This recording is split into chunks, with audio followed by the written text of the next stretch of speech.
Hey guys, tonight, we're diving into the foggy haze of ancient Rome, not for battle, not for politics, but for something a little more relatable. Picture this marble floors, sticky with spilled wine, the sweet sour scent of leftover garum hanging thick in the air, and you head pounding like a legion's drumline after Saturnalia eyes barely open as sunlight spears through the cracks in your shuttered villa. You're groaning from a night that went far too long and far too hard. The amphorae were endless.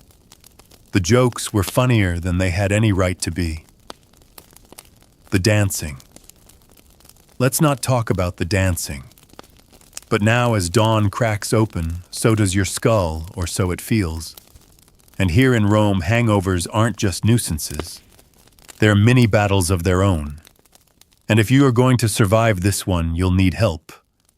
Unfortunately for you, Roman medicine is about to offer you a cocktail of sheer absurdity. So before you get comfortable, take a moment to like the video and subscribe, but only if you genuinely enjoy what I do here. And hey, drop a comment telling me where you're watching from and what time it is there. I love seeing how far this sleepy little history club reaches across the world. Now dim the lights, maybe turn on a fan for that soft background hum, and let's ease into tonight's journey together. You try to sit up, but your body isn't cooperating. The tiled floor feels like it's still swaying. Your toga is bunched under your hip, and somewhere in the next room, you hear the distinct sound of someone retching into an urn. Ah, yes. Must have been a good party. You rub your temples and shuffle your bare feet across the stone floor.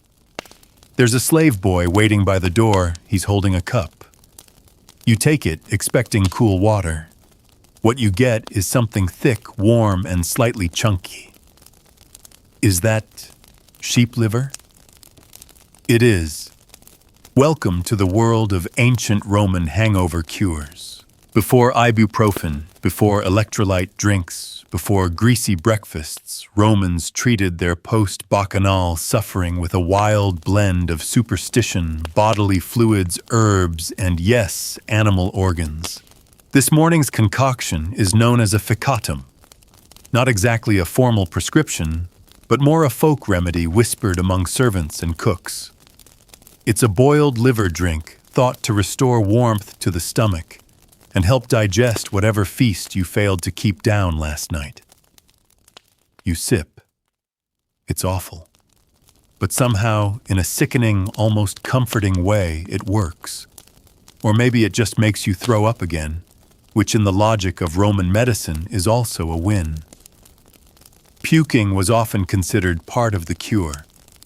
You stagger to a wooden bench and collapse into it, the sun now fully invading your atrium. Your mind drifts to Galen, the great Roman physician. He wrote extensively on hangovers, though he'd never call them that. To Galen, your current condition was an imbalance of humors. Too much heat in the stomach, too much bile in the head, too little moderation in your choices. He'd probably scold you.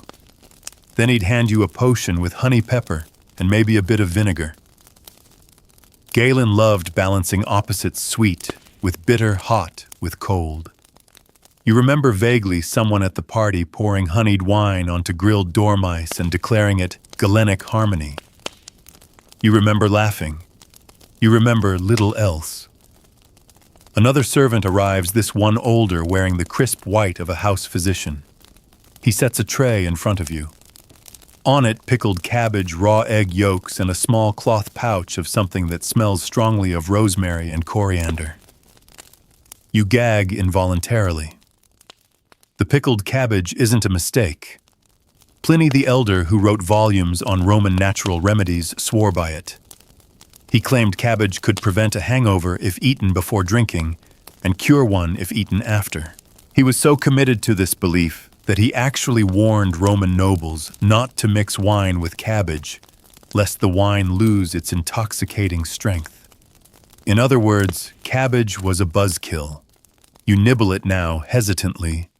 It's sour and crunchy. Your stomach rebels but doesn't fully mutiny. You move on to the egg yolks, raw, slippery, somehow thicker than you expected. Down the hatch. Your reward. A strange warmth in your throat, and the faint memory of a gladiator once swearing by this exact breakfast. The pouch you learn is meant to be worn, not eaten. It's a sachetum and herb pouch that, according to your physician, should rest just under your tunic near your chest. The idea is that its strong scent will stimulate your senses and clear the fog in your mind. The combination of rosemary, mint, coriander, and rue creates a kind of ancient Roman aromatherapy. You strap it on. It doesn't do much, but it smells better than the rest of your breakfast. As the day stretches on and the sun climbs higher over the red-tiled rooftops, you feel the edge of your headache begin to dull. You're not well, but you're not dying anymore. You can walk. You can think. You can barely face the world. But the worst part, you know you'll do this all over again next week. Because in Rome, the wine flows constantly. Whether it's a triumph, a funeral, a wedding, or just a Tuesday, there's always something to celebrate, and always something to regret. Still, there's something oddly human in it all. The centuries fall away when you look at that tray of hangover remedies. You see the same desperation, the same bad decisions, and the same attempt to fix them with whatever happens to be on hand. Sheep liver, pickled cabbage, raw eggs, sure. But the goal is the same: to survive the morning after the night before. And for you, in this particular moment, that's enough. You rest your head back, close your eyes, and wait for the gods to take pity on you, or at least for your stomach to stop groaning. The morning rituals aren't done yet. You've still got a few more remedies to try, whether you want them or not. Because in ancient Rome, hangovers were part of life, and life demanded a cure. The villa is quiet now. Only the faint clatter of servants sweeping up broken pottery and the soft rustling of a broom on marble echo through the air. You shuffle down the corridor, still in your sleep-crumpled toga, nursing what's left of your dignity and a dull throb behind your eyes. Someone left a sandal in the atrium fountain. You try not to wonder if it's yours. You've survived the first wave barely, but Roman hangover culture doesn't stop at gag-worthy tonics and herbal pouches. No, it's also deeply social. And unfortunately for you, part 2 of the cure involves public suffering. You step out into the peristyle, the open garden courtyard in the center of the villa.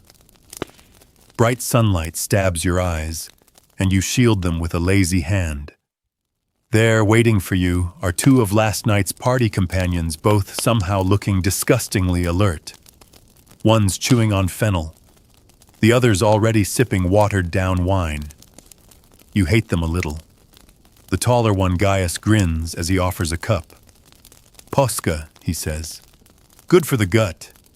You eye the cloudy liquid suspiciously. It's a mix of sour wine and water, cheap, acidic, and beloved by Roman soldiers. Posca is often served lukewarm and tastes like betrayal in liquid form, but they say it wakes you up. You take a tentative sip. It bites your tongue, then your throat. But it doesn't linger. You can see why the legions carried it.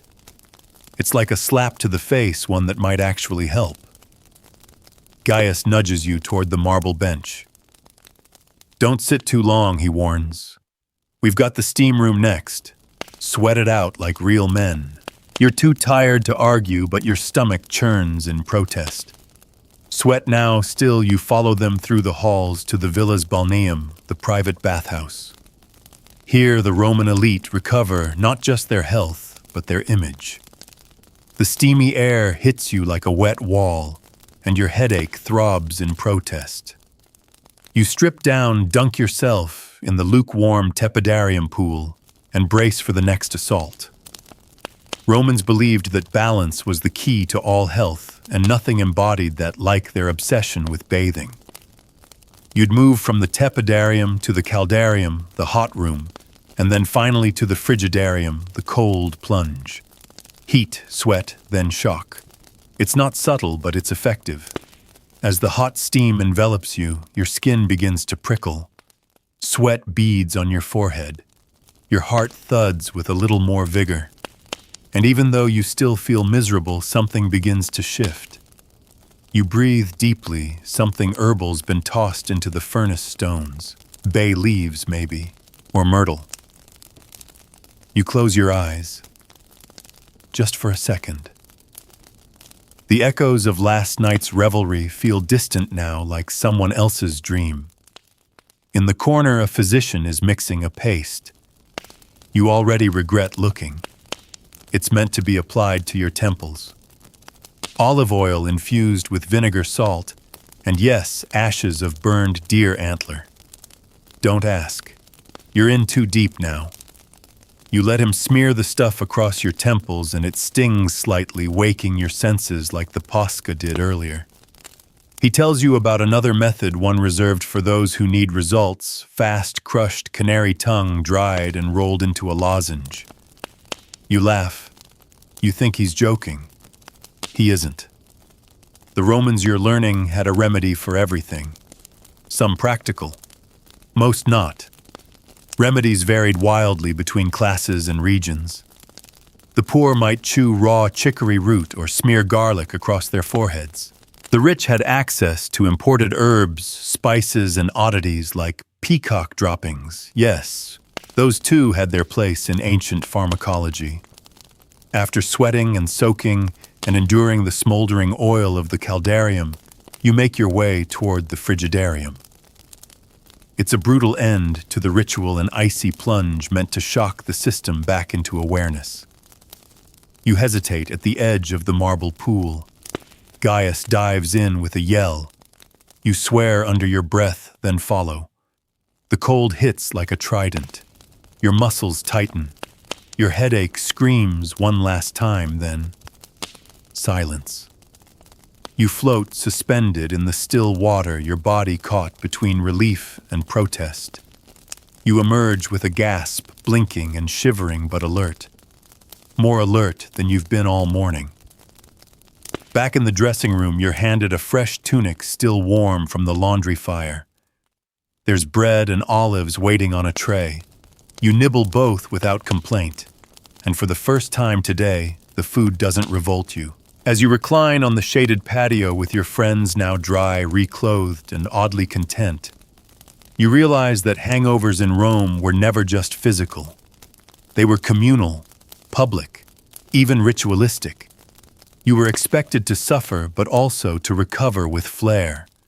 No hiding in bed, no greasy fries in the dark. Your hangover is everyone's business. And the remedy is just another part of Roman life performed with the same over-the-top energy they applied to everything else, be it feasting, fighting, or philosophy.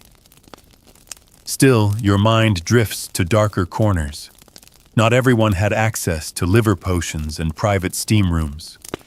What did the tavern workers and dock hands do after a long night? What did slaves drink when the wine soured and the stomach turned? As you sip a diluted wine and stretch out in the warm Roman sun, you realize that story, the grittier, more desperate version of this same recovery, is one you'll soon have to live.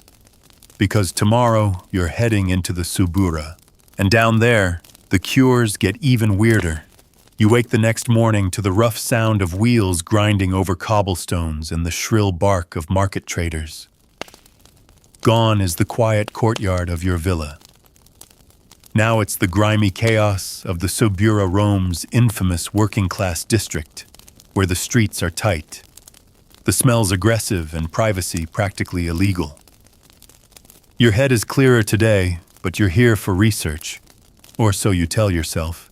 You're walking in the sandals of a different kind of Roman no-marble floors or private bathhouses here. Just tenement blocks stacked high, dripping laundry, swaying in the breeze, and an ever-present aroma of fried fish, smoke, sewage, and something vaguely citrus as you duck into a smoky popina, one of Rome's many street taverns. The owner, a heavy-set woman with one good eye and the voice of a gladiator, greets you with a nod. The place is packed even this early. Men with hollow eyes cradle their foreheads slumped over chipped wooden tables. Some are sleeping.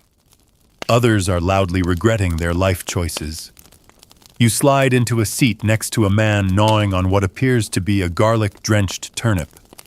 He belches and offers you a chunk. Cures the head, he grins, burns it right out. You try a bite. It tastes like a crime.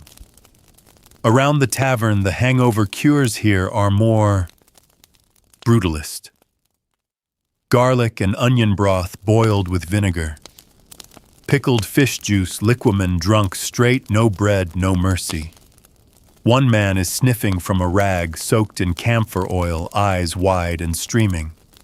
Another is crushing myrtle leaves between his fingers and rubbing them into his temples while muttering invocations to Mercury.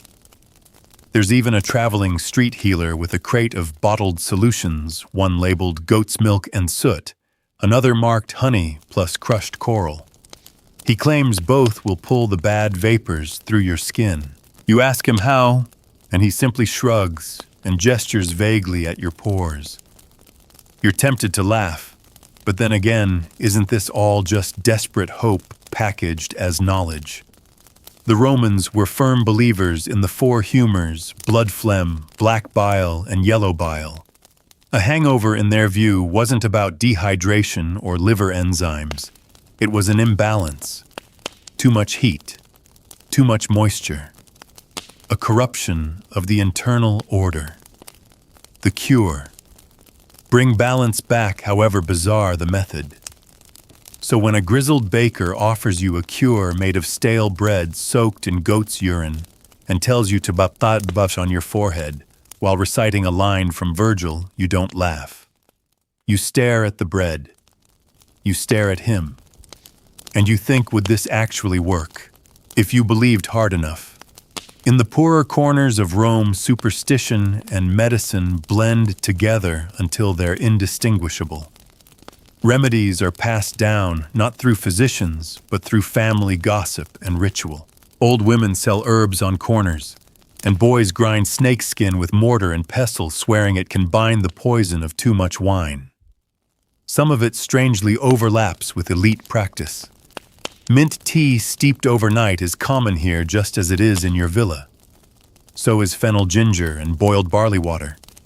But here those ingredients are bulked out with scraps, burnt toast, cracked pepper, sour milk, or if you're lucky, a sprig of wormwood.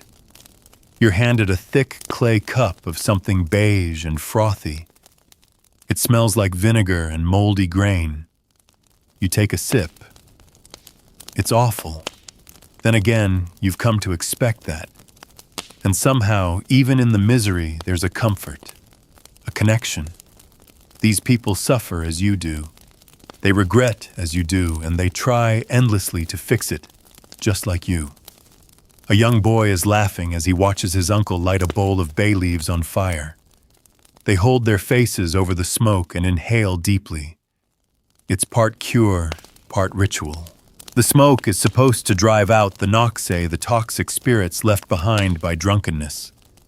Whether it's true or not, it creates a sense of control, and that you realize might be the most powerful ingredient of all.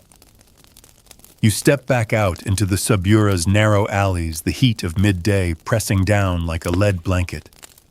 The sounds of the city swell around you, vendors yelling about salted eel, a woman arguing over fabric prices, distant hammers from a forge. You're starting to feel a little queasy again. Could be the goat urine bread. Could just be the air. So you retreat to a small temple tucked between two cramped buildings. It's dedicated to Bacchus, ironically, the god of wine, revelry, and chaos. There's no priest present, just a cool, shaded space and a handful of half-burned incense cones still smoldering. You kneel for a moment, not because you're religious, but because the stone is cool against your forehead. You whisper something, perhaps a prayer, perhaps just a plea for silence. And in that moment you understand something that Galen Pliny and all the tavern herbalists knew in their own way. Healing wasn't always about ingredients. It was about ritual, about trying, about sitting in the wreckage of your decisions and deciding that you still want to feel better. You leave the Subura with no miracle cure, but your hangover has dulled, your shoulders are looser, and your steps more certain. You're still a little nauseous, but you're also a little wiser. And now it's time to meet someone who made a career out of hangovers. Literally. Because the next step in this journey, you're headed into the home of a Roman symposiarch, the man responsible for managing the chaos of elite drinking parties. And his secrets might just surprise you. You arrive at the domus of Lucius Marcius Petronianus, a man whose name is whispered among Rome's elite with a mix of awe, envy, and mild dread. He's what you might call a professional partier, but not in the way of lazy debauchery. No, Lucius is a symposiarch, master of ceremonies and architect of indulgence. If anyone knows how to avoid or recover from a hangover, it's him. His home is extravagant, even by patrician standards. The mosaic tiles glisten underfoot, each tiny piece arranged to form images of Bacchus and his wild entourage. Ivory couches line the triclinium, and above you hangs a chandelier dripping with polished glass beads. And somewhere beyond the garden wall, you can hear the tinkling laughter of someone still drunk from last night. Lucius appears in a deep crimson robe, arms wide, grinning like a man who's never known nausea. Another survivor, he says, ushering you toward a shaded couch. He snaps his fingers, and a slave appears with a silver tray, holding of all things a bowl of warm, spiced lentils and a honeyed date. You take the bowl. He nods approvingly. You always start with earth, warm, soft, soothing. Everything you drank last night was wet, and cold wine chills the body, you know. So now we feed fire. He waves a hand in the air like he's painting a philosophy. Balance, my friend. It's always about balance. Lucius is a disciple of moderation in theory, if not in practice. As symposiarch, he's overseen hundreds of convivia drinking parties where his job isn't to encourage excess, but to regulate it. Each guest is carefully observed, their goblets refilled at just the right intervals, their conversations managed, their breakdowns ideally prevented. Hangovers, he says as he chews a fig with surgical precision, are the body's rebellion against poor scheduling. He's only half joking. To him, curing a hangover starts long before the wine hits your lips. It begins with preparation. He gestures toward a jar near the table filled with pickled radishes soaked in vinegar and herbs. These, he says, are your first defense. You eat them before the drinking begins. Keeps the stomach anchored, absorbs the chaos. He walks you through his protocol, which is frankly more elaborate than most military campaigns. Step 1, line. The stomach lentils, pickled roots, a little barley porridge if available. Step 2, alternate cups of wine with cups of water, not just for dilution, but to ensure continuous flow of moisture in and out of the body. Sweat is good. So is urination. Retention. Lucius insists is the enemy. Step 3, keep the wine light. Whites and pale reds. Avoid anything aged too long, it's angrier, he claims. He prefers mulsum wine sweetened with honey and herbs, which he says calms the mind and sharpens wit. Step 4, monitor guests' behavior. Slurred speech. Cut them off. Glassy eyes. Time for food. Uncontrollable laughter. Bring out the fennel oil. You raise an eyebrow. Fennel oil. Lucius nods solemnly, rubbed on the forehead, sometimes the chest, calms the nerves. And if that fails, he lifts a small clay vial, uncorks it, and a wretched stench floods your nostrils. Vulture bile. A drop under the tongue. Clears everything right out. You recoil, he cackles. I've only used it once. On a senator who thought he was Neptune for 2 hours. Behind the absurdity, you begin to understand that Lucius isn't merely an entertainer, he's a manager of bodily politics. A therapist in a toga. In Rome, where excess is expected but weakness is punished, someone like Lucius keeps reputations intact. A well-managed convivium could forge alliances. A messy one could end a career. He leans in conspiratorially. Let me tell you a secret. The best hangover cure, sleep, water, time. But that's not what people want. They want to feel like they're doing something, drinking something, chewing something. So I give them rituals. I give them spectacle. He hands you a small pouch. Inside is a collection of dried herbs, chamomile mint sage, and a trace of dried fig skin. Boil it. Drink it before bed. Even if it doesn't work, it will feel like it should. And that's half the cure. Lucius has no illusions about Roman medicine. He respects Galen quotes Pliny, but understands that much of it is theater. The point isn't always to heal.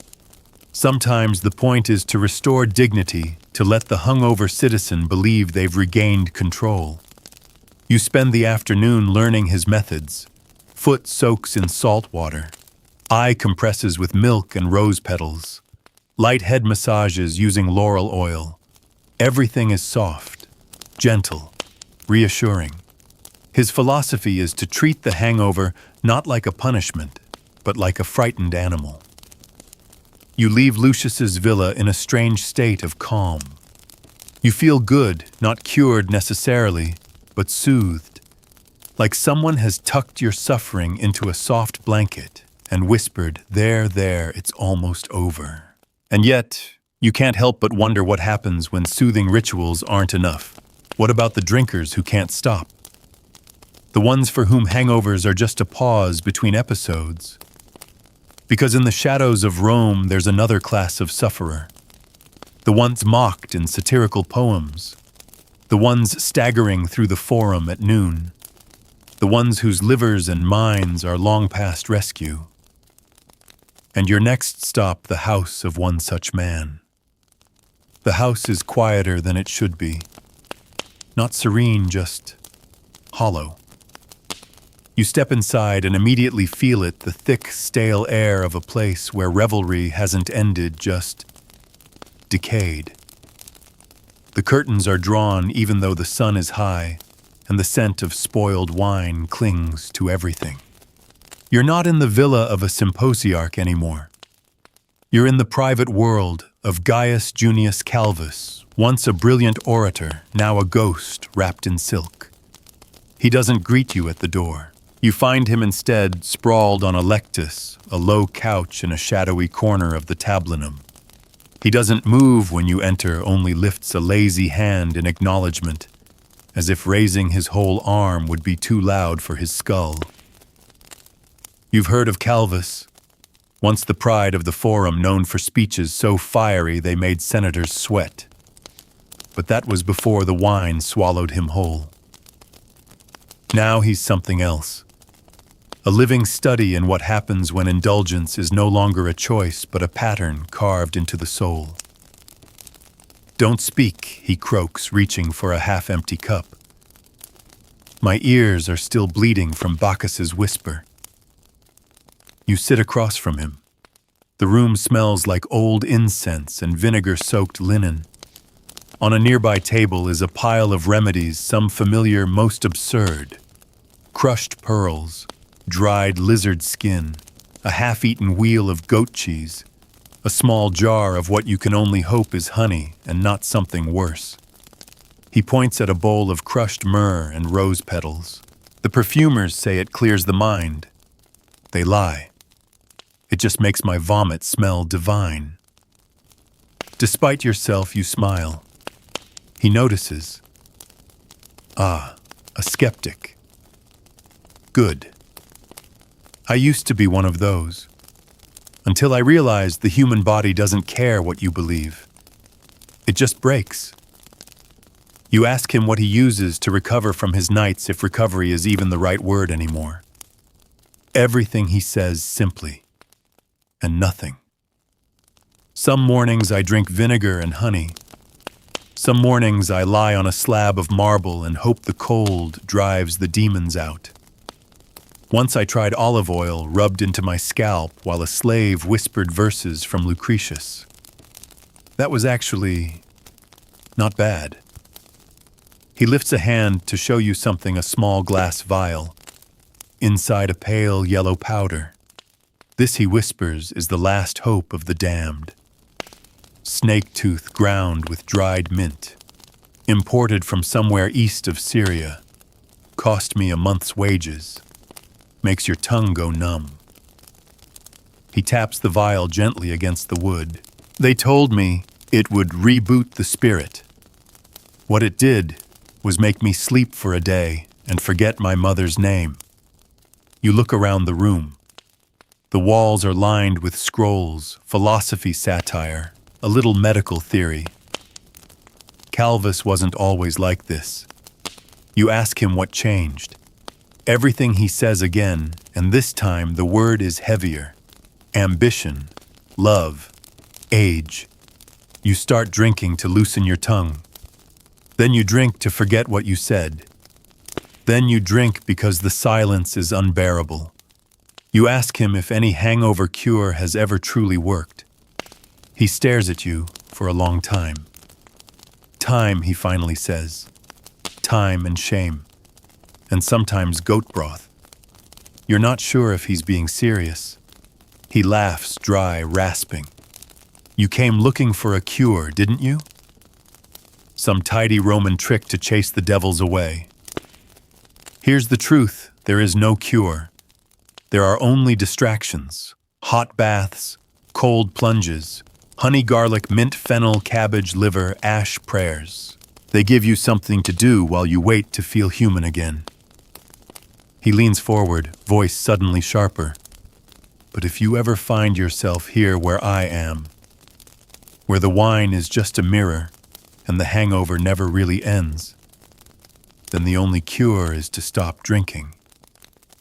But that, my friend, he trails off, eyes glazed. That's the one thing no Roman is ever ready to do. You sit in silence for a while. The weight of his words settles like ash. And yet even here in this forgotten chamber of excess and regret, you see echoes of what you've already learned, that the human desire to repair oneself, to patch over mistakes, to feel new again, is ancient and deeply Roman. Whether by snake powder or lentil soup, whether through superstition or ritual, it's all driven by that same primal hope that maybe tomorrow you'll feel better. You thank him as you leave. He waves vaguely, already turning back to his cup, his cure, his curse. The street outside is jarring in its brightness. The noise of the forum returns like a slap. Merchants, children, beggars, priests, it's all too loud. But you walk forward slowly, letting the sun touch your shoulders. Because now it's time to investigate something even stranger than the subura, even more elaborate than Lucius's rituals, and even sadder than Calvus's decline.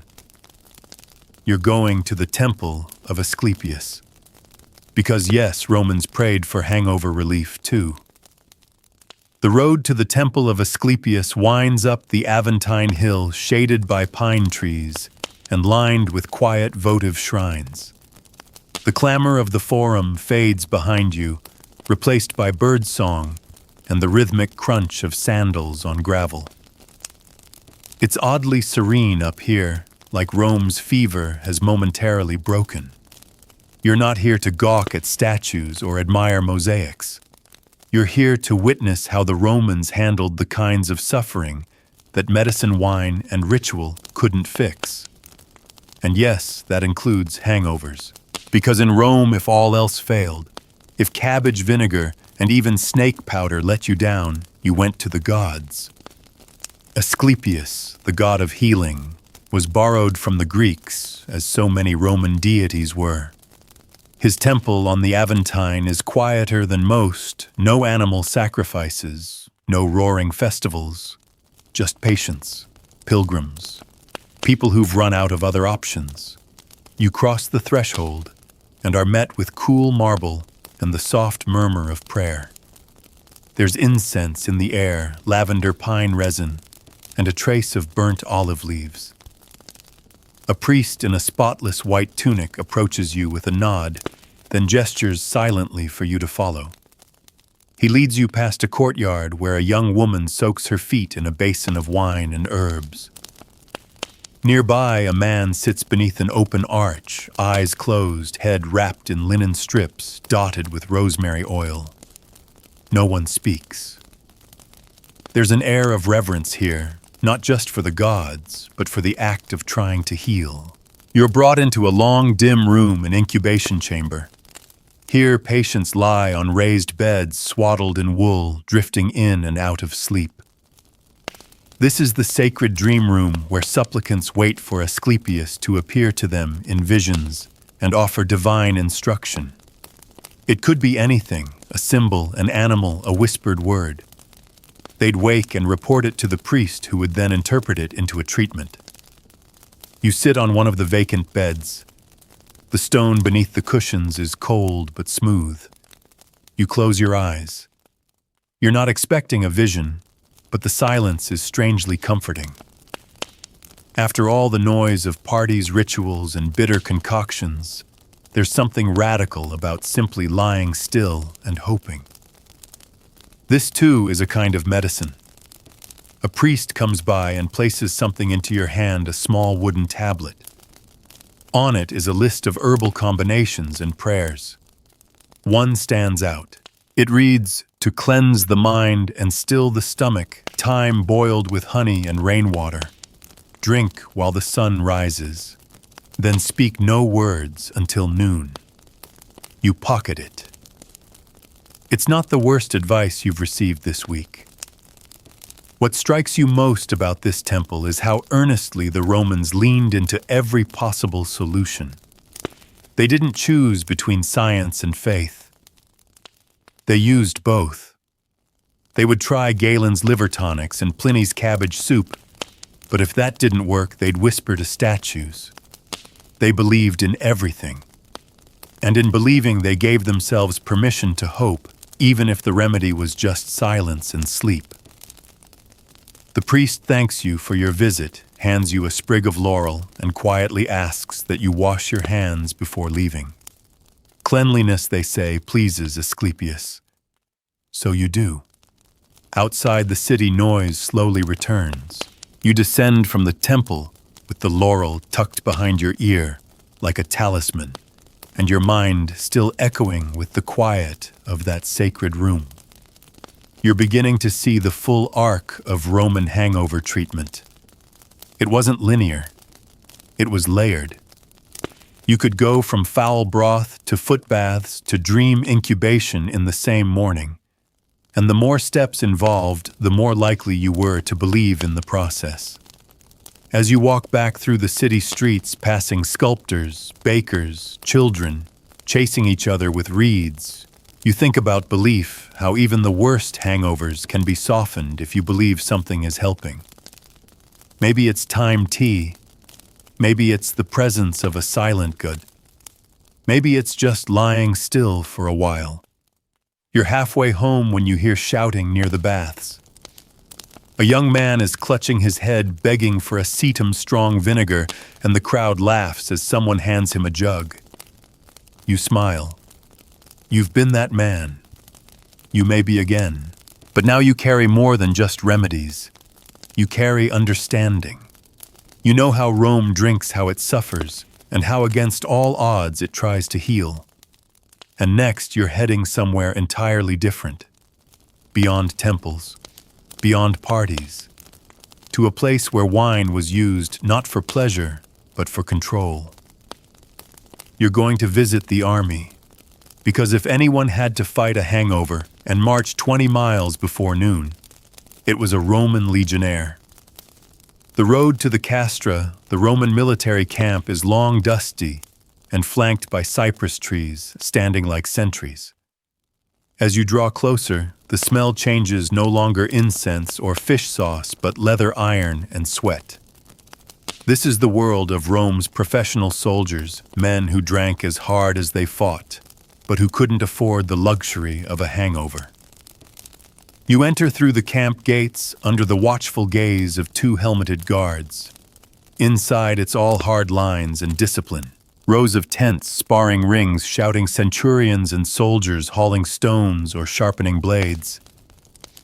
Everything is in motion, even the suffering. Your guide is a grizzled veteran named Marcus Varro Skin, like cured hide, missing half an ear, and grinning like he's seen every version of hell, and walked away chuckling. He waves you over to a bench outside the valetudinarium, the army hospital. You want to know about hangovers, he says, spitting into the dirt. I'll tell you, they don't exist, at least not officially. He points to his temple. You wake up with a head like thunder. That's your fault. The army don't care. You march, you fight, or you're replaced. Still unofficially, there are remedies. You ask him what soldiers do when they've overindulged the night before a march. First rule, he says, don't get caught. Second rule, posca. You nod posca, the infamous soldier's drink made from sour wine water and sometimes herbs or ash.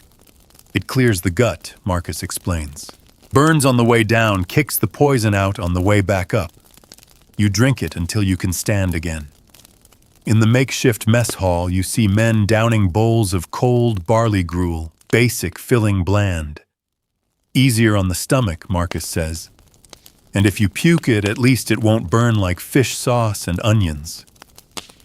There's also a kind of army tea, if you can call it that, brewed from bay leaves, cumin, and a dash of honey. Not sweet enough to be comforting, not bitter enough to be medicinal. Just neutral. A liquid ceasefire for your insides. Marcus gestures to the training field. Best cure. Work, sweat it out. Head hurts. Swing a sword. Legs shaky. March it off. No sympathy here. You learn quick or you get left behind. You're starting to see a theme in Roman hangover philosophy motion. There's rarely room for pity.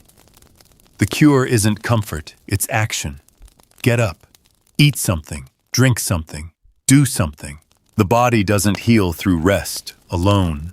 It heals through ritual, through struggle, through sheer will. Still, not every soldier is a statue. In the shadows of the tents, you see men nursing aches, holding their heads, groaning quietly. A few press cool stones to their foreheads. One is chewing a clump of thyme and muttering curses under his breath. Marcus leans in. We had a medic once who swore by goat marrow boiled with vinegar and cumin. He'd smear it on your chest and make you lie face down on a sheep wool mat. Said it pulled the fire from your blood. Mostly it just stank up the barracks. You ask if he's ever seen someone collapse from overdrinking. He grunts. More than once.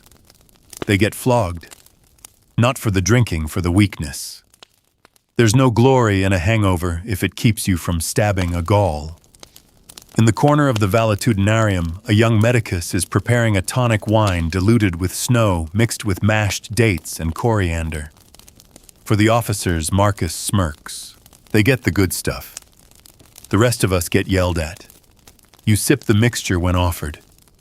It's oddly refreshing, cold, tangy, with just a touch of sweetness. You can see why it might help a queasy stomach. More importantly, it feels like care. And sometimes that's the difference between surviving a hangover and being flattened by one. A little comfort, a small gesture that says you're still human. As the sun drops low over the camp, the soldiers gather for their evening meal. Bread, olives, beans, a bit of dried meat. Wine always watered down. You're invited to sit. As you do, one soldier lifts his cup and winks. To tomorrow's regret, they all laugh. And in the laughter, you hear something timeless. The camaraderie of suffering. The shared joke of survival. Even here in the harshest corner of Roman life, there's still space for humor, for resilience, for the absurd poetry of the human body. As you leave the camp, you take with you a new respect, not just for the remedies, but for the men who carried their pain through every march, every battle, every stupid night of overindulgence. They didn't have luxury, they didn't have temples, but they had vinegar, sweat, and grit. And next, you're heading somewhere with even less compassion, the courtroom. Because sometimes the only cure for a hangover is surviving public humiliation while debating imperial law. You've left the discipline of the military camp behind, only to find yourself under the equally unforgiving gaze of Roman justice. You're in the Basilica Julia, one of Rome's great law courts, a space built for order, but filled with noise, pride, and the bitter tang of rhetorical combat. Here, a hangover isn't just a private misery, it's a potential political disaster. The basilica is packed. Advocates pace in circles. Scribi scurry with scrolls. Clients whisper frantically behind columns. And looming above it all, magistrates in spotless white sit like carved statues ready to slice through lies with a raised eyebrow. You're here to meet Claudius Regulus, a famed lawyer and orator with a reputation for wit sharper than a gladius. But today, he's leaning against a marble column, eyes half-lidded, robe slightly disheveled, and a faint sheen of sweat glistening at his brow. The scent of too much Falernian wine still clings to him. "You came on the wrong morning," he mutters, voice scratchy. "I'm being held together by spiced wine and spite." You follow him as he stalks the perimeter of the court, sipping occasionally from a silver flask. "You want to know how Rome handles a hangover when the Senate's watching?" he asks. You perform. You smile. You out-argue your shame. And afterward, you throw up behind a pillar. He wasn't always like this, you're told. Once he lectured at law schools, trained young men in the art of rhetoric, dazzled crowds with flawless memory and iron logic. But these days, even he admits the wine is more than social. The nights are long, he shrugs. The clients are tedious. And the only way to endure it all is to forget the next morning exists. But the court doesn't forget. You watch as a rival advocate rises, eyes flashing, voice, clear tone mocking. Perhaps my learned opponent has left his clarity in the wine cup. The crowd chuckles and Regulus's nostrils flare. He's bleeding internally, dignity, not blood, but he stands tall. He begins his reply slowly, every syllable wrapped in honeyed sarcasm. He stumbles once, but only once, and by the end, the crowd is his again. He bows. The magistrates nod. The mocker looks suddenly unsure. You ask afterward how he pulled it off. "Fear," he says, "and vinegar-soaked figs." The fear wakes you up. The figs stop you from vomiting on your shoes. There's a whole underworld of oratorial hangover tricks. Acetum et ficus vinegar and figs are popular. Some chew raw mustard seeds to jolt the senses. Others smear peppermint oil on their upper lip to keep the brain sharp and the sinuses open. One old trick, holding a live eel in your hand while you speak. The wriggling forces your focus. Regulus has done it. Twice, he admits. Worked both times. But the real skill is in hiding the damage. You never let them see the weakness, he says. The forum devours the slow.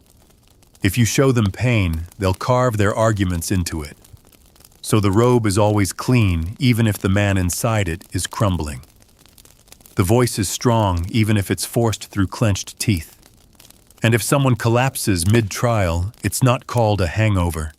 It's heat exhaustion, spiritual ecstasy, a sudden fainting from grief over the law.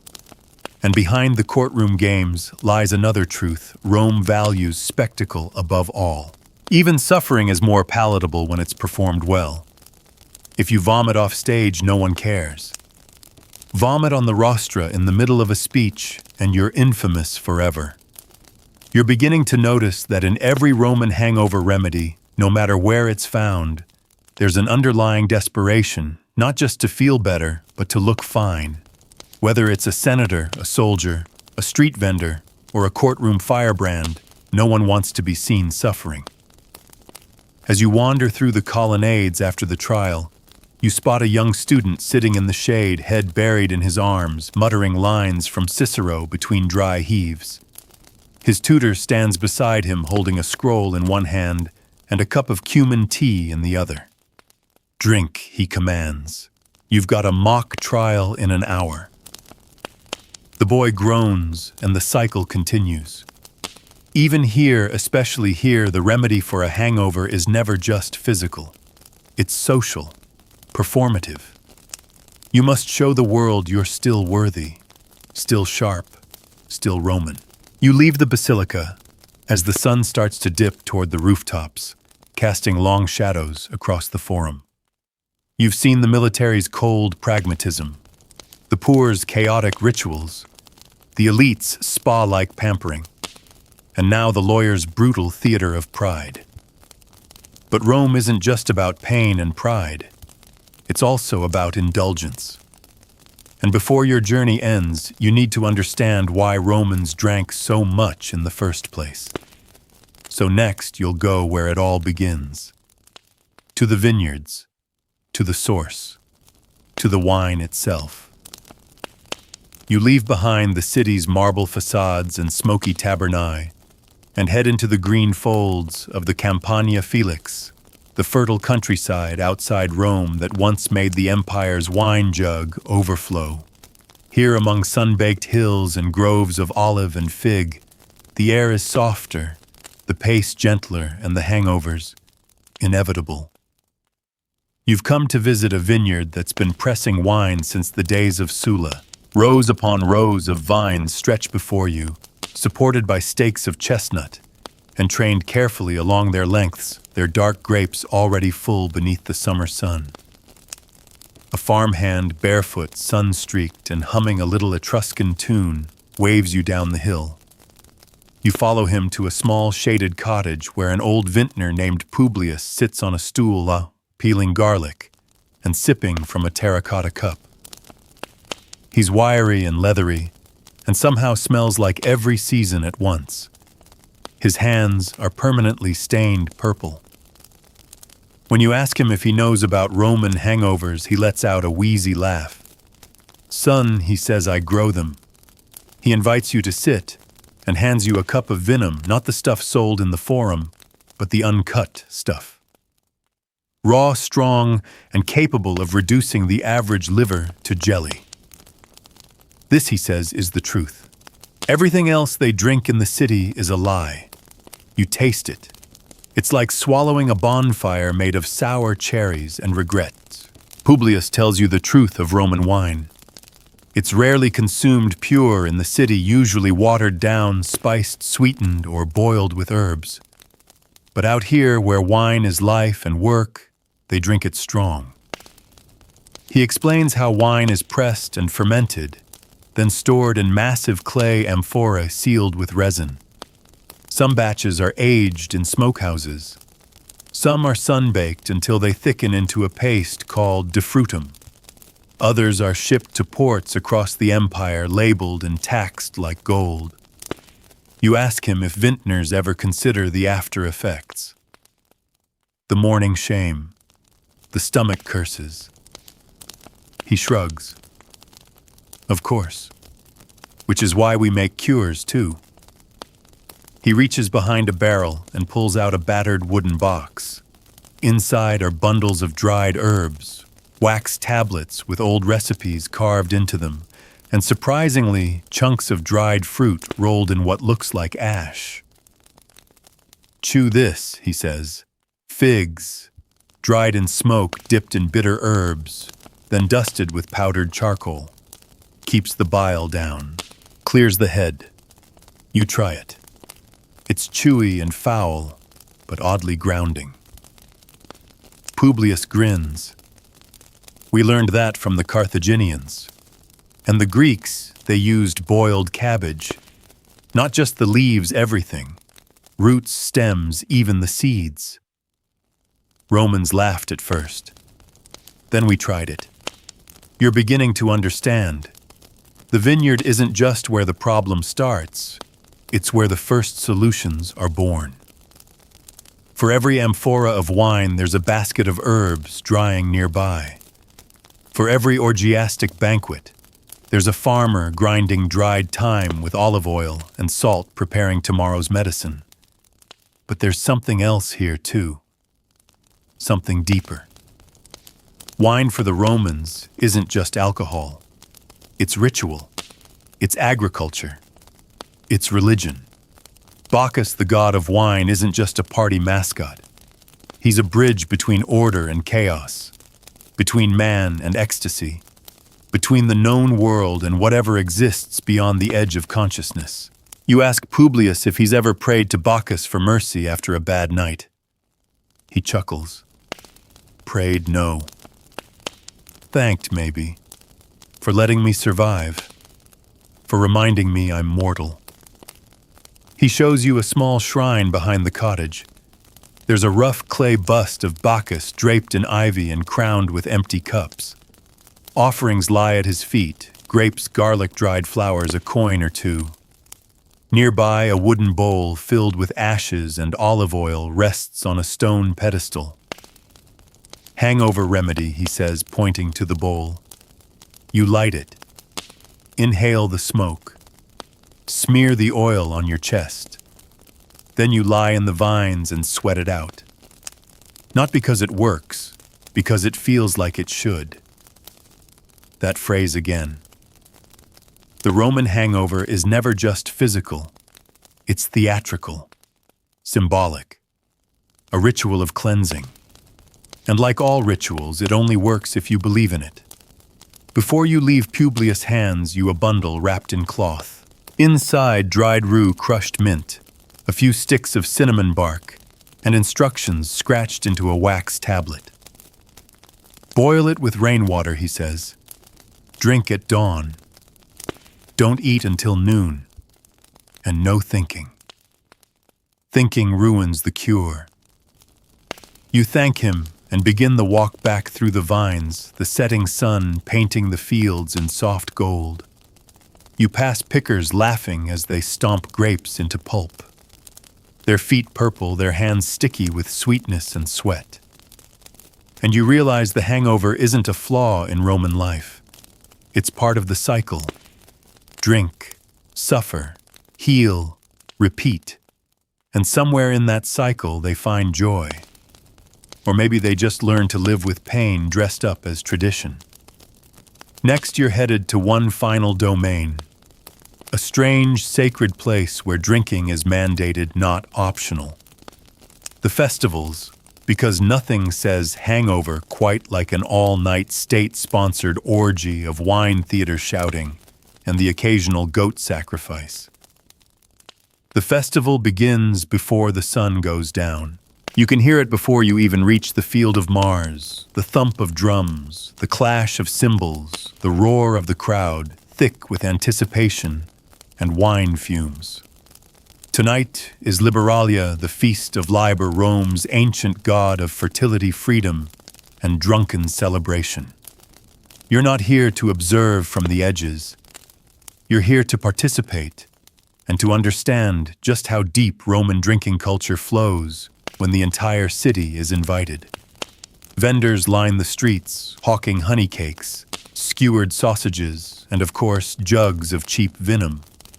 There's no moderation tonight. Even the most respectable citizens have loosened their togas.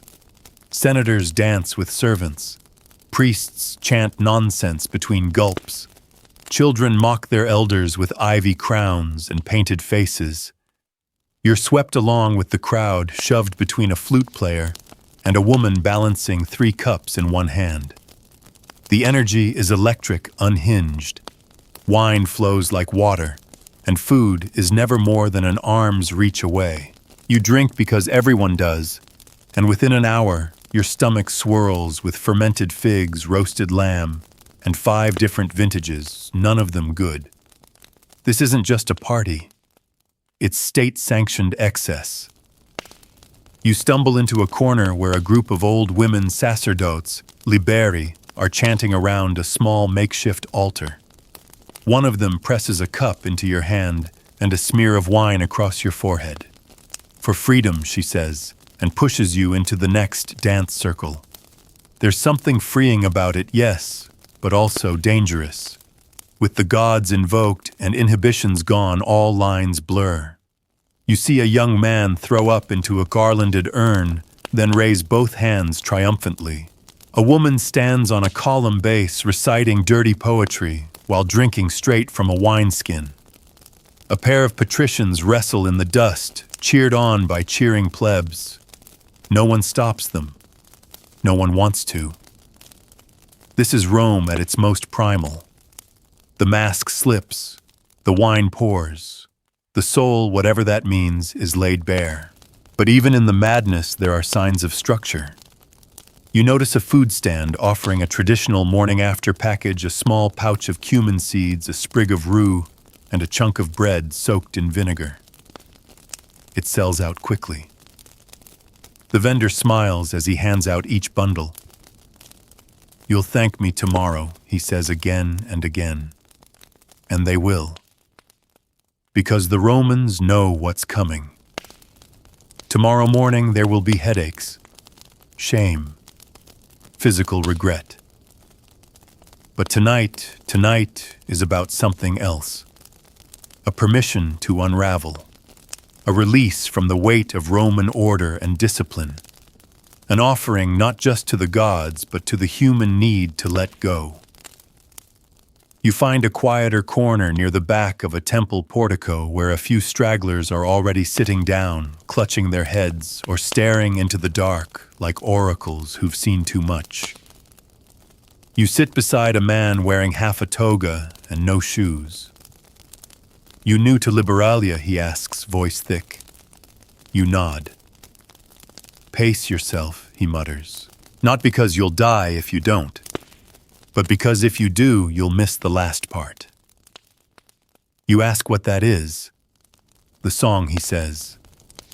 Right before dawn. The priests gather and sing to Liber, asking him to carry the madness away.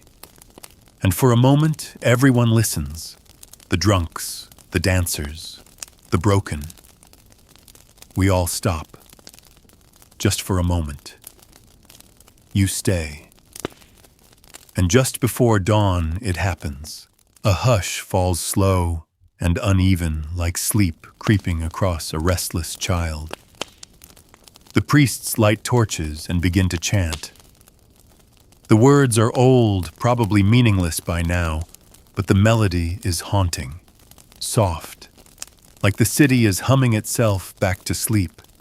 And in that fragile silence, the hangover begins. You can feel it stirring behind your temples. The first throb of re-entry.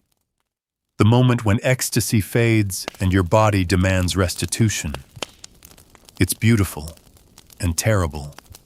Because that's what Liberalia is, a celebration of life's duality.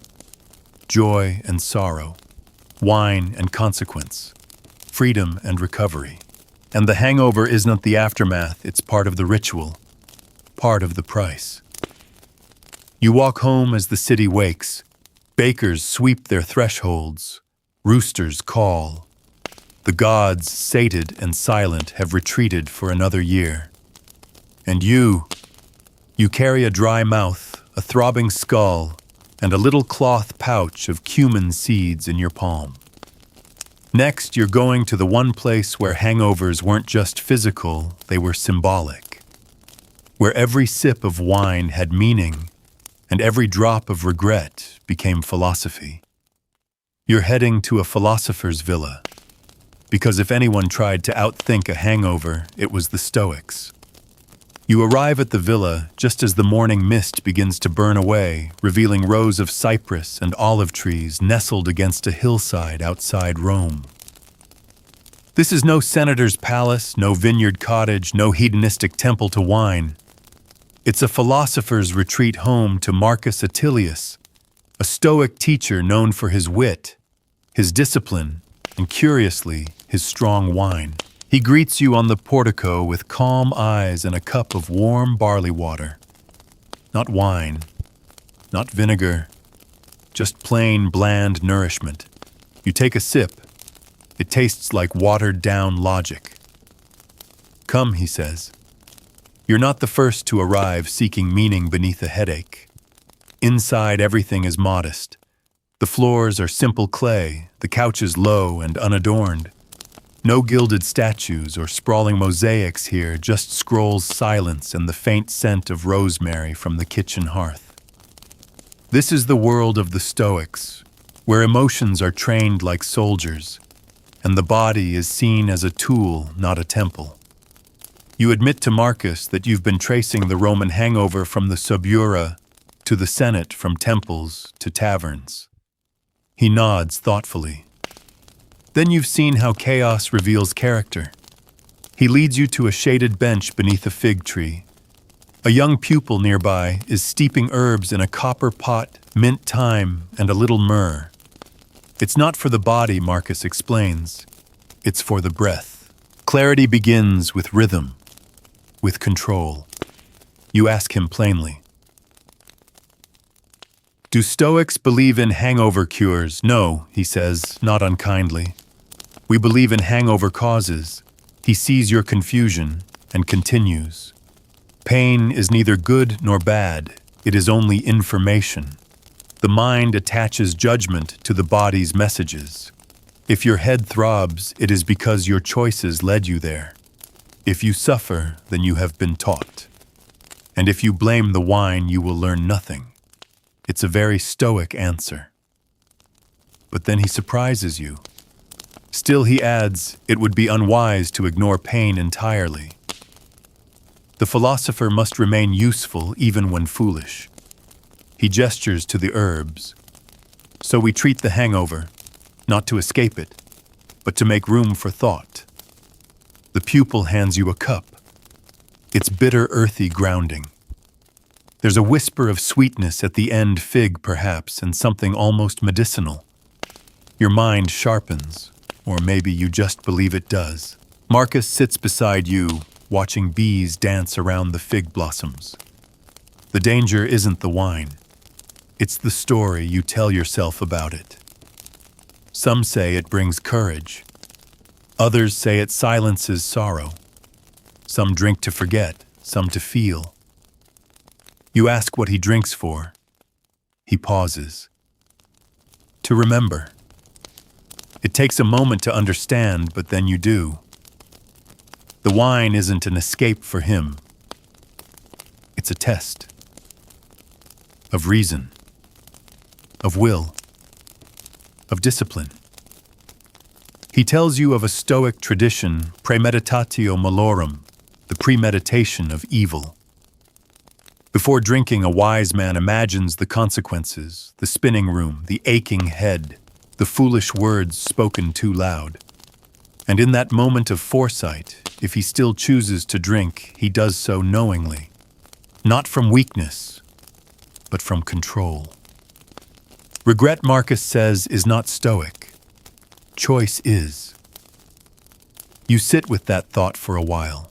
As the sun climbs higher, you walk through his modest garden, thyme, rue basil, and tall stalks of fennel, all tended by the students with more care than any senator's estate. You see jars of dried herbs labeled not just with names, but with lessons. Peppermint to ease the breath, when anxiety clouds thought. Cumin to stir digestion, but never taken in haste. Figs, sweetness without impulse. Everything here is intentional, even the remedies. Before you leave, Marcus offers one final thought. The hangover is a mirror, not just of excess, but of what you fear when the excess ends. If you feel shame, study it. If you feel pain, honor it. Then move forward, but never hide from it. You leave with a small pouch of dried herbs and a copy of Epictetus's Enchiridion tucked beneath your arm. As you walk down the winding road, the city of Rome comes back into view, chaotic, hot, buzzing with life and appetite. You've seen hangovers treated with sweat and vinegar, with fig paste, and prayer with discipline and denial. But next you'll witness something else entirely. Not treatment, not prevention. A man who saw the hangover as a gift, because your final visit is to a poet, and for him every headache was inspiration. The poet's house leans awkwardly between two taller buildings near the edge of the Aventine district. It's not a grand villa, not even particularly tidy, but vines spill over the windows, and the smell of ink and baked bread mingles with something less pleasant, sour wine mostly. This is the home of Sextus Lucilius Rufus, a minor poet with a major reputation for turning pain into poetry. He greets you with a grin too wide for this early hour. His robe is wrinkled and his eyes are red, but his voice is smooth as oiled parchment. Come in, he says. I've just begun a new ode to Jupiter and to my stomach's betrayal. Inside scrolls are scattered like fallen leaves. Empty amphorae roll gently against the walls. Half a fig cake sits atop a philosophy manual, and a goat. Yes, a goat chews absent-mindedly on a tassel from the poet's curtain. Sextus pours you a cup of something that claims to be wine. You take a polite sip and immediately regret it. You're on a journey, he says, settling into a cushion. You've spoken to soldiers, senators, healers, and now you've come to the madmen. You ask him if he believes in hangover cures. Of course not, he says, delighted. Why would I want to cure something that gives me such beautiful misery to write about? He reaches for a scroll and reads aloud, O vine, you cruel comfort, you kiss my tongue and curse my skull. Yet I return my traitorous feet to the cup that split my soul. He bows dramatically, nearly falling off the cushion. Sextus sees hangovers not as ailments, but as divine punishments, gifts from Bacchus, meant to strip away pretense and reveal raw humanity. He writes best, he says, when his brain is 2 parts thundercloud, 1 part vinegar. You suggest that his suffering sounds a little romanticized. He nods. Yes, that's what poets do. We take the groaning ache, the dry mouth, the regret, and we dress it in metaphor until it starts to sing. But even he admits to using the occasional remedy not to erase the pain, but to refine it. His favorite is a potion of boiled raisins, sage, and seawater drunk slowly while reciting lines from Homer. It doesn't work, he confesses, but it makes the hangover feel epic. You spend the morning with him watching his strange process unfold. He groans, paces, gulps herbs, gags on garlic paste, then suddenly writes 2 perfect stanzas. Every act of discomfort is transmuted into image, into phrase, into something strangely eternal. He recites another favorite. Give me the wine that sings and strikes, that danced once, then bites my spine. For pain is proof that joy had teeth, and morning brings the bill for night. He laughs so hard he has to lie down. And as absurd as it all seems, something about it stays with you. Because Sextus, for all his theatrics, understands something elemental. The hangover is memory written on the body. And poets, Poets are translators of pain, where a soldier marches through it and a philosopher abstracts it. The poet listens to it and answers. Before you leave, he gifts you a scroll. On it, a poem titled Remedia Bacchi Bacchus's Remedies. It contains a mixture of real and invented cures, from rubbing oil on your heels to keep headaches from rising, to placing fig leaves on your eyelids so dreams stay sweet. You read one final stanza aloud. Take not the cure too quickly, friend, for pain has tales it longs to tell, and if you chase it off too soon, you'll miss the poetry in hell. Outside, the city hums as the sun begins to climb. You leave the poet's den still aching slightly, still amused, and strangely inspired. You've met the broken, the wise, the pragmatic, and now the mad. But there's one more chapter left. Because hangovers aren't just ancient history, they've evolved. And your final visit isn't in Rome at all. It's in the empire's outposts, in the colonies, in places where Roman tradition meets local herbs, local gods, and even stranger remedies. So next, you're heading abroad, to the edge of the empire, to see how the hangover crossed borders and became something entirely new. The wind bites sharper out here, and the language changes on the breeze. You're far from Rome now, north of the Alps, in a Roman outpost built along the Rhine.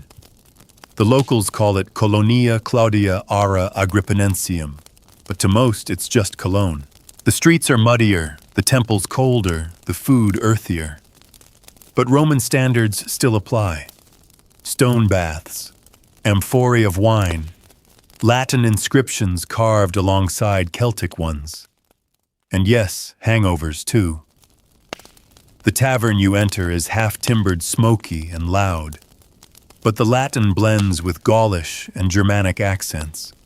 Traders, soldiers, and locals all packed together, huddled against the chill, clutching, steaming cups of something that smells different.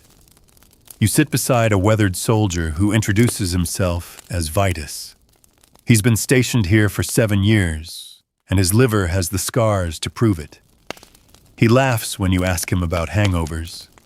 Here, he says, you don't just get drunk, you get cold drunk, the kind that freezes your face and your regrets until morning. He introduces you to the Rhenish cure, a hot mash of garlic, horseradish, root honey, and goat milk boiled until thick and served with a handful of river mint leaves to chew between spoonfuls. You try it. It tastes like punishment and comfort at once. This, Vitus says, is what happens when Rome meets barbarian winters. You adapt. You heat the wine. You spice it like a madman. You sweat it out in a thatched hut, not a marble bath. You learn that the local Romans here have absorbed more than just foreign words. They've borrowed local plants, meadow sweet for headaches, bog myrtle for nausea, and valerian root to induce the kind of sleep where guilt can't follow. One woman, a healer named Brenna, shows you a paste made of crushed pine needles and lard smeared across the forehead and chest before bed. Opens the breath, she says, and distracts from the poison inside you. She invites you to her small home where dried herbs dangle from the rafters and animal skins line the floor. She's no Galen, but she knows her patients. Farmers, soldiers, stonemasons, men who drink too much and wake too early. Her most trusted cure, a broth made from boiled oats, leek sour apple, and surprisingly ashes from burned bread. It binds the bad spirits, she explains, and it fills the stomach with something the wine can't twist. You sip it. It's heavy, warm, oddly pleasant. You imagine a legionnaire hunched beside a frozen field clutching a bowl of this before marching toward another skirmish. It makes sense. Rome, after all, may bring its own gods and roads and laws, but in the colonies everything bends to climate, to need, to local wisdom. You travel east to a fort along the Danube, where the soldiers drink warmed mead laced with juniper and dried orange peel. They swear it burns the devils off your tongue. And further south, in a Greco-Roman town in Asia Minor, you taste a hangover cure with rose petals, sour cherries, and crushed almonds, an elegant infusion that somehow softens the stomach like a lullaby. What ties all these far-flung places together isn't the ingredients, it's the desperation, the ritual, the hope that maybe, just maybe, you'll wake tomorrow with your wits intact and your regrets dulled. And the more distant from Rome you go, the more creative the remedies become. In Britannia, you're told of warriors who wrap their heads in damp moss and breathe through hollowed reeds filled with thyme smoke. In Egypt, Roman settlers sip barley water chilled with lotus root, while priests recommend sleeping beneath a full moon with a copper coin on the tongue to pull the fire from the liver. Some of it works. Some doesn't. But none of it is random. Every remedy, no matter how strange, has meaning. It tells you something about the people who made it, about the lives they live, and the ways they balance joy with consequence. You sit one evening near the outer wall of a small fort in Gaul, sipping hot, spiced wine beside a fire, listening to soldiers trade hangover stories like battle scars. One swears that only prayer works. Another says only pain does. A third claims that love, yes, love, is the only true cure. Maybe you think they're all right, because hangovers, you've come to realize, are more than headaches. They're moments, reflections, the price of reaching too far into joy. And the cure. It isn't always in a cup. Sometimes it's in laughter. Sometimes in forgiveness, sometimes just in time. Soon you'll return to Rome, but not yet. Because there's one last thread to tug, not a place this time, but a moment. The morning after. Not the cures, not the feasts. Just you alone with your thoughts and the sunlight creeping across the floor. Because that's where this journey ends. And where most hangovers begin. The room is quiet. Too quiet, almost. Not the solemn hush of a temple or the soft murmurs of a bathhouse, but the eerie stillness that only comes after chaos. The party is over. The fire is out. The amphorae are empty, overturned like toppled statues. The garlands have wilted. The air is stale with the scent of dried wine smoke and something faintly medicinal. You're alone. This is the true hangover, not the public groaning or the ritual cures, not the festive shame or the philosophical reflection. No, this is the quiet hour before Rome wakes, when your body feels foreign, when your breath is stale, when your memories of last night drift in slowly, like ghosts returning to their graves. You lie on a straw-filled cushion, your tunic twisted, your limbs heavy. The light shot is beginning to trickle in through the slats in the shutters, casting long golden bars across the dusty floor. You hear a single cart rattle in the street beyond the walls, followed by a rooster crowing indignantly at the dawn. You sit up slowly. The world tilts slightly to the left. Your stomach gurgles. Somewhere beneath the weight of your skull, a dull ache pulses with the stubborn rhythm of your heartbeat. There's no servant with a liver tonic, no philosopher to guide your thoughts, no soldier to bark you into action, just you. And the bitter knowledge that this is your fault. But you're Roman. You've seen enough now to know what must be done. You move through your small home like a penitent. You pour a little tepid water into a chipped clay basin and splash your face. It doesn't help much. You chew a dry piece of mint to keep your stomach honest and your mouth from turning into a clay pit. On the shelf is a small jar of honey mixed with vinegar. You take a spoonful, grimace, and swallow. It burns, but it cuts through the fog. A little. You remember what the Stoic said, pain is information. So you listen to your body. You sit on the floor, legs folded, spine upright, breathing shallowly through your nose. In, out, in, out. Slowly you begin to feel the weight of your own body again. Your pulse steadies. The ache becomes a companion rather than a tormentor. You walk outside. The street is still damp from last night's spilled wine and yesterday's market refuse. A dog limps past, uninterested. A baker opens his shutters. You nod at him. He nods back. You're still here, still breathing, still human. And somehow, that's enough. You make your way to a nearby fountain and sit on the edge watching the water dance and swirl. You remember stories from Galen laughter, from poets' prayers, to Asclepius cups of vinegar-spiced pastes, goat broth, and fig poultices. You remember that there is no single answer, only the will to find one.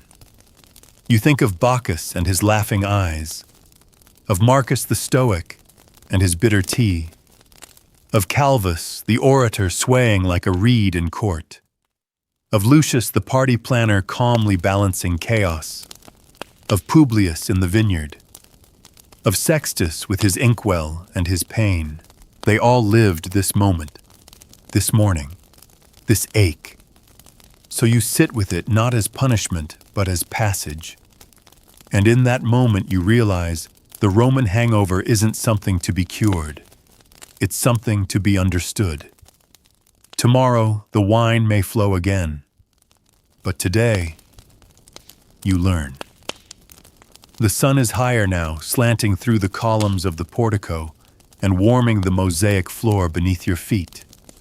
You've dressed, finally wrapping your toga with slow, deliberate motions, as if each fold were a small act of penance. The nausea has faded to a quiet murmur, your headache now more of a background throb than a tyrant's hammer. You're not well, but you're upright. And in Rome, that counts as recovery. You step into the street, letting the city fold around you. The scent of baking bread mixes with the tang of wine-soaked gutters. A musician plays a reedy tune near the fountain. A child runs past, clutching a fig. Two old women argue over the price of onions. Life relentless continues.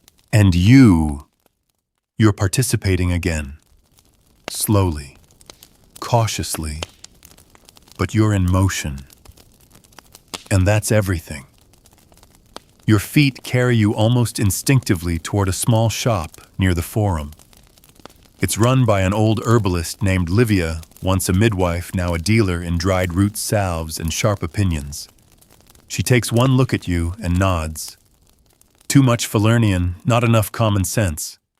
You don't argue. She hands you a pouch of something that smells like dried citrus and grief. Steep this in hot water. Sip slowly. Sit in silence. And for Jupiter's sake, stop drinking on an empty stomach. You thank her. And for the first time in what feels like ages, you laugh. You sit on a stone bench outside her shop, shaded by a fig tree, and watch the city go about its business. You think about all the things you've seen. The cures real and imagined. The rituals spiritual and absurd. The ways in which every Roman from slave to senator has tried to outrun the aftermath of joy. And beneath all of it, the same truth endures. Wine may be divine, but recovery is human. You recall the vineyard where the earth gave Rome both pleasure and pain. The soldier who marched through his sickness. The Stoic who saw it as instruction. The poet who wore it like a badge. The party host who engineered balance. The healer who honored the ache. The priest who whispered to statues. No one had the answer, but all of them tried. And now so have you. You take the herbal pouch and rise to your feet. There will be more nights, more wine, more foolishness. But there will also be more mornings like this. More moments of clarity, more humble rituals, more small victories over your own worst instincts. You head home through a market square, coming to life, children laughing, traders haggling, sunlight spilling onto cracked stone. You feel your feet connect to the earth again. You are not cured, but you are recovering. And for today, that is enough. So now, as your eyelids grow heavier and your breath deepens, let your body ease into stillness. You've wandered through Rome's hangover rituals, from the bitter cabbage broths of Pliny to the sharp vinegar brews of legionnaires. You've knelt before Asclepius, sipped time tea with Stoics, and winced through poets' confessions. You've learned that there is no single cure, no perfect fix, just layers of humanity stretched over centuries, all trying to make sense of the same dull ache behind the eyes. And in a way, isn't that comforting? Whether you're lying on a marble floor in a Roman villa or tucked under your own blanket tonight, some part of you is connected to them, to their mistakes, to their rituals, to their recovery. Hangovers, after all, are the echo of joy. They're proof you reached for something, too much of it maybe, but you lived to greet the morning. So breathe in, breathe out. Let your mind drift away from vinegar and fig paste, from wine-soaked streets and rosemary poultices. Let the forum fade. Let the torches dim. Tonight, you are not a Roman. You are simply someone resting. And tomorrow will come as it always does. But for now, in this quiet place where history hums and your limbs grow heavy, there is only this moment. Sleep well.